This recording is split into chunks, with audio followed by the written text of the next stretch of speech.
In question 6, the diagram shows the graph of y equals to f of x.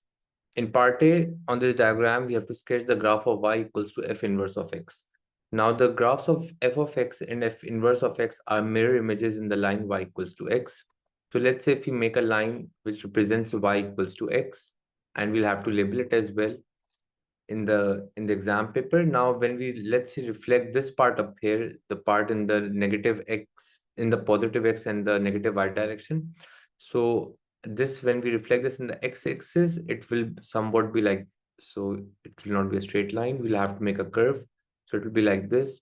And when we reflect this part of the curve, which is in the negative x direction and the positive y direction, it will somewhat be like this. So this will be the graph of f inverse of x, as it shows that it is a mirror image of the graph f of x in the line y equals to x.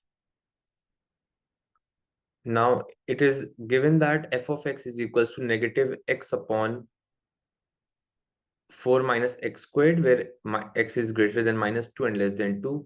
In part B, we have to find an expression for f inverse of x. Now, to find an expression for f inverse of x, in the first part, we'll write y equals to minus x upon square root of 4 minus x squared. Now, in the next step, we can exchange the values of x and y. So this will be x is equals to minus y upon 4 minus y squared. And as now we have to make y the subject, so we can first cross multiply and write it as square root of 4 minus y squared. That will be equals to minus y upon x. To get rid of the square root, we can whole square both the sides. So once we whole square both the sides, we'll get, so left hand side will be 4 minus y squared, and this will become a plus y squared upon x squared. Simplifying this, so this will we can cross multiply first. So this will become 4x squared minus x squared y squared is equals to y squared.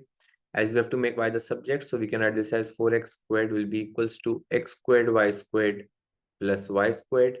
Now taking y squared common, so this will become y squared into x squared plus 1, and that will be equals to 4x squared. So y squared will be equals to 4x squared upon, and this will be x squared plus 1. Taking the square root on both the sides, so the final answer will be y will be equals to square root of 4x squared upon x squared plus 1. As the square root of 4x squared is 2x, so we can write f inverse of x will be equals to 2x squared upon square root of x squared plus 1. Now, we know that the domain of f of x was from minus 2 till 2, which means that the range of this function must also be from minus 2 till 2. So if we only take this positive value up here, it will only give us answers greater than 0.